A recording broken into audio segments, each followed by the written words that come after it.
பிரதமர் மோடி அவர்களின் வாழ்க்கையை விவரிக்கும் தேசிய விருது பெற்ற படமான சலோ ஜீத்தே ஹிந்த் கடந்த மாதம் திரையரங்குகளில் மறுவெளியீடு செய்யப்பட்டது. இதனை கண்ட பொதுமக்கள் கூறுகையில், இந்த படம் பிரதமர் மோடியின் பள்ளி பருவத்தில் அவருக்கு தோன்றிய நல்ல எண்ணங்கள் குறித்து எடுத்துரைப்பதாகவும், இளம் தலைமுறையினர் மற்றும் பள்ளி மாணவர்கள் இந்த படத்தை பார்க்கும்போது பிறருக்கு உதவும் எண்ணம் உருவாகும் என தெரிவித்தனர். மேலும் சிறுவர்கள் இந்த படத்தை பார்க்க பெற்றோர்கள் ஏற்பாடு செய்ய வேண்டும் எனவும் பலர் கேட்டுக்கொண்டனர். கோவையில் பல்வேறு தனியார் நிகழ்ச்சிகளில் கலந்து கொள்வதற்காக இஸ்ரோ தலைவர் நாராயணன் விமானம் மூலம் கோவை வந்தடைந்தார். கோவை விமான நிலையத்தில் அப்போது செய்தியாளர்களை சந்தித்தவர், ககன்யான் திட்டத்தில் தற்போது கவனம் செலுத்தி வருவதாகவும், இந்த ஆண்டு டிசம்பர் மாதம் ஆளில்லாத விண்ணூர்தி விண்ணில் அனுப்ப திட்டமிடப்பட்டுள்ளதாகவும் குறிப்பிட்டார். அதில் வயோமித்ரா என்ற எந்திர மனிதரை அனுப்ப உள்ளதாகவும், டிசம்பர் மாதம் இறுதியில் அது நடைபெறும் எனவும் குறிப்பிட்டார். இதற்கடுத்தபடியாக 2 ஆளில்லா ராக்கெட்களை அனுப்ப உள்ளதாகவும், 2027ஆம் ஆண்டு மார்ச் மாதம் மனிதர்களை அனுப்ப உள்ளதாகவும் அவர் தெரிவித்தார். ககன்யான் திட்டத்தில் 85% சோதனைகள் நிறைவு பெற்றுள்ள நிலையில், மனிதர்களை அனுப்புவதற்கு பல்வேறு கட்ட சோதனைகள் மேற்கொள்ள வேண்டும் எனவும், ராக்கெட்டில் விபத்து நடந்தால் மனிதர்களை பாதுகாப்பாக அழைத்து வருவதையும் ஆய்வு செய்து வருகிறோம் என அவர் குறிப்பிட்டார். கோயம்புத்தூர் மாவட்டத்தில் 2025-2026ஆம் கல்வியாண்டில் 12ஆம் வகுப்பு படிக்கும் மாணவர்களுக்கு உயர்கல்வியில் ஆர்வமூட்டும் விதமாக உயர்கல்வி வழிகாட்டி திட்ட களப்பயணம் துவங்கப்பட்டுள்ளது. இந்த பயணத்தை கோயம்புத்தூர் மாவட்ட ஆட்சித்தலைவர் பவன்குமார் கொடியசைத்து துவக்கி வைத்தார். கரூர் கூட்ட நெரிசல் உயிரிழப்பு சம்பவம் குறித்து செப்டம்பர் 30ஆம் தேதியன்று பாராளுமன்ற உறுப்பினர்கள் குழுவினர் விசாரணை மேற்கொண்டனர். தேசிய ஜனநாயக கூட்டணி மற்றும் பாரதிய ஜனதா கட்சியைச் சேர்ந்த எம்பிக்கள் குழுவினர் காலை முதல் கரூரில் பாதிக்கப்பட்டவர்களை நேரில் சந்தித்தும், சம்பவம் நடந்த இடத்தை நேரில் பார்வையிட்டும் விசாரணை நடத்தினர்.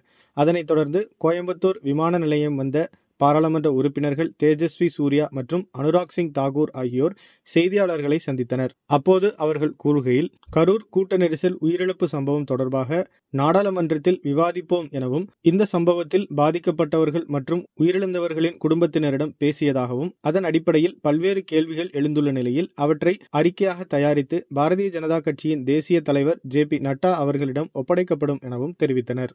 இந்திய தர நிர்ணய அமைவனம் சார்பில் மானாக் மந்த நிகழ்ச்சி கோயம்புத்தூர் மாவட்டம் பொள்ளாச்சியில் செப்டம்பர் 30ஆம் தேதியன்று நடைபெற்றது. இதில் தென்னை நார் தயாரிப்புகளின் தரத்தை உறுதி செய்வது குறித்த கருத்துக்கள் பகிரப்பட்டன. பொள்ளாச்சியில் தென்னை நார் மற்றும் அதன் சார்பு பொருட்கள் தயாரிக்கும் நிறுவனங்கள் அதிகமாக உள்ளன. இங்கிருந்து தென்னை நார் மற்றும் காயர்பித்து உள்ளிட்ட மதிப்பு கூட்டப்பட்ட பொருட்கள் தயாரிக்கப்பட்டு ஏற்றுமதியாகவும் உள்நாட்டிலும் விற்பனை செய்யப்படுகிறது. இந்த நிலையில் காயர்பித்துக்கு இந்திய தர நிலை தரத்தை வரையறுத்தல், நிலைத்தன்மை உறுதி செய்தல் ஆகியன குறித்து இந்திய தர நிர்ணய அமைவனம் சார்பில் கலந்துரையாடல் நிகழ்ச்சி நடைபெற்றது. இதில் இந்திய தர நிர்ணய அமைவனம் கோவை அலுவலகத்தின் இயக்குனர் ரமேஷ் தலைமை வகித்தார். மத்திய மக்கள் தொடர்பகம் கோயம்புத்தூர் அலுவலகத்தின் சார்பில் மத்திய அரசு திட்டங்கள் குறித்த விழிப்புணர்வு நிகழ்ச்சி கோயம்புத்தூர் மாவட்டம் கிணத்துக்கடவை அடுத்த மேட்டுப்பாளையம் கிராம சமுதாய கூட்டத்தில் கடந்த மாதம் நடைபெற்றது. இந்த நிகழ்ச்சியை பொள்ளாச்சி சட்டமன்ற உறுப்பினர் பொள்ளாச்சி ஜெயராமன் துவக்கி வைத்து சிறப்பித்தார்.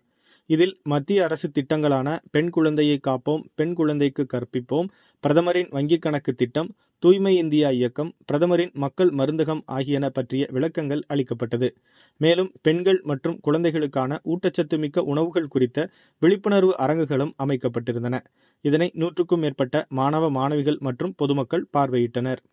கோவை கொடிசியா வளாகத்தில் உலக புத்தொழில் மாநாடு அக்டோபர் 9ஆம் தேதி நடைபெற உள்ள நிலையில், மாநாடு குறித்தான ஆய்வுக் கூட்டம் மாநில சிறு குறு நடுத்தர தொழில்துறை அமைச்சர் தாமோ அன்பரசன் தலைமையில் நடைபெற்றது.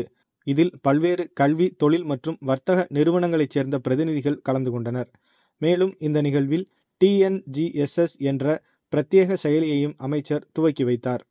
தொடர்ந்து செய்தியாளர்களுக்கு பேட்டியளித்த அமைச்சர் தாமோ அன்பரசன், அக்டோபர் மாதம் 9 மற்றும் 10ஆம் தேதியில் கோவை கொடிசியா வளாகத்தில் உலக புத்தொழில் மாநாடு சிறப்பாக நடைபெற உள்ளதாகவும், இதனை தமிழக முதலமைச்சர் துவக்கி வைக்க உள்ளதாகவும் குறிப்பிட்டார்.